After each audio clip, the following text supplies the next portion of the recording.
days. If there's a new red flag identified, they will let us know and we'll cascade that down to business to look at and resolve.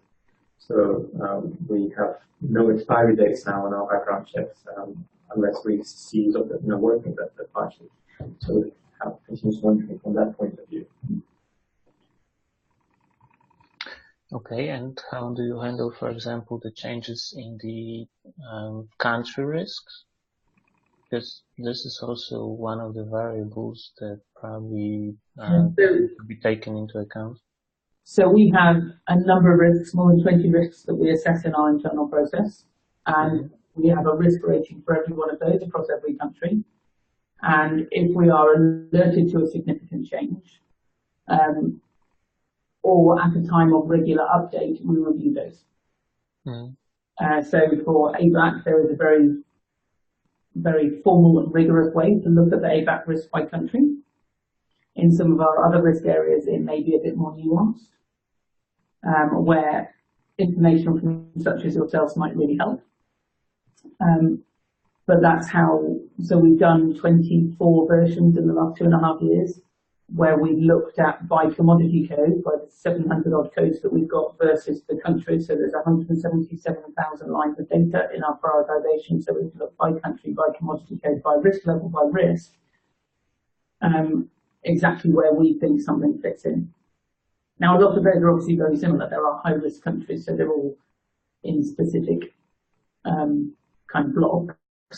But then we can make individual changes if we need to. Okay. That's great, thanks. Awesome, thank you, Julius. So for interacting with suppliers on these topics, like I said, we've discussed it a bit, but is there anything where you feel you could use more support when discussing risk profiling with suppliers, or where your buyers are getting pushback that having additional resources would help them with? So I've always felt a little bit stuck for probably a similar reason. Antoine Frederick's. So we don't want to be advising third parties on exactly what their policies should say or exactly what they should do, because then if something ever came to court, they could say, well, GSK law is still like this. Which is exactly why Fred doesn't want to tell everybody how to pass EcoVadis. Yes. However, people need to know what good looks like. And I don't believe that people are necessarily anti-CSR, but they are very pro their balance sheet and pro getting on with the job and pro making it easy to do business. So how people get a good set of, right, what does fair business practice really look like? What should I be doing so that people will be satisfied and I can be a good business person? I don't feel that we should be answering that question. Fred and Gail, I don't feel that you guys should be answering that question. So then people pay local contractors, and local contractors look through their local cultural lens, and they might spend a lot of money and come out with something that we all think is terrible. That's a very good insight. So it's really tricky. And if EcoVadis could have a spin-off called, I don't know, ASOVadis or something, that actually tell people how to do it, and that people could engage in these. Here's your score. Here's what you really should do about that. That would really help us, because we have problematic third parties who I'd like to believe aren't terrible. I'd like to believe they're just super busy and it looks difficult. And they're under a lot of pressure. And you look at the world economy right now, people aren't going to be under less pressure. They're only going to be under more pressure. So we have to make it super easy for people to improve. And anything we can do to make that happen, especially in fair business practices, but also in things like labour rights and things, fantastic. That will make a difference, because ease of use is going to be what makes it happen. I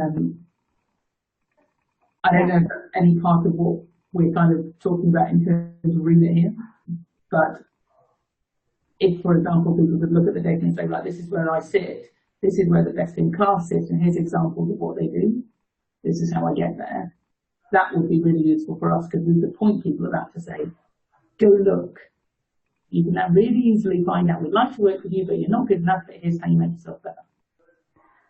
That makes a lot of sense. Understanding where they stand on the market and what best practices look like.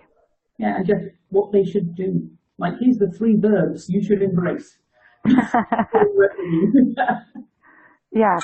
Well, you'll be happy to know this is a diversion, but in EV10, they're all going to be able to see their benchmarking, so information on how they stand related to their industry, regardless of what level of subscription they have, which is a change. It used to only be premium subscribers.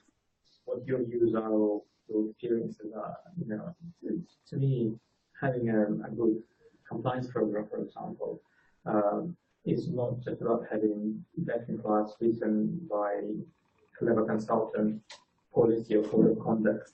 It's actually bringing it to life. It's, does the organization live by it? Do they reprimand people for not complying? How they train their people, how they measure their successes in that space. I think that would really help us understand the type of third-party or vendor that we deal with. And I think also giving people confidence to see the problem. Some of these things look terribly, terribly complicated. And I'm going to leave loads of lawyers, and it's going to be awful. Actually, what most ABAP law says is, you're not going to be perfect, be appropriate, be proportionate, do your best, and prove you are. It doesn't say, be perfect. And That's actually, a very good point. yeah, it's not, I think, some summaries of, a summary of global law, and you might need to go and look at your own law to make sure this is applicable, and the law, the way you go, but the summary is, be appropriate, be proportionate, do your best. That kind of thing to get, because a lot of the people reading your stuff, absolutely won't be CSR experts. Yes, they're working on manufacturing whatever they're manufacturing. Yeah, they might be a local board member, who's got the problem of, oh God, we've come out really badly on something. Yeah, I think it's very simple when you boil it down. It's be ethical and do the right thing, and it's not rocket science. Yeah. But how you get there, I guess, you just decorate yourself with pretty snazzy documentation. It's not enough. Yeah. Make sure you keep training them, of course. Yeah. Exactly. I'm hearing that we need to provide suppliers with a lot of understanding and comparison and guidance, and I think that makes a ton of sense. If we're going to show them a risk assessment, it has to have some value behind it. Yeah, I think if I think of what you do in terms of a personal view, there's a difference between Equifax, who told lies about me because some students used to live in my old house and they gave me a bad credit rating and I had to fight them because they justified, based on data that they had, why I would be terrible because of my address. Wow. Which was very bad, but then I had to go through a process to justify it. Versus I don't know a credit rating that actually works. But were there a credit rating who actually checked their data and then said, well, if you want to increase your credit rating, here's what you need to do. And I think that's where Equifax is trying to go. Now they've lost millions of people's worth of data and realised they're not actually trusted. So they're trying to build that back up again. But I think there's an element where I think if you look at what eco-varnists do, if you don't do well, you get told you're bad.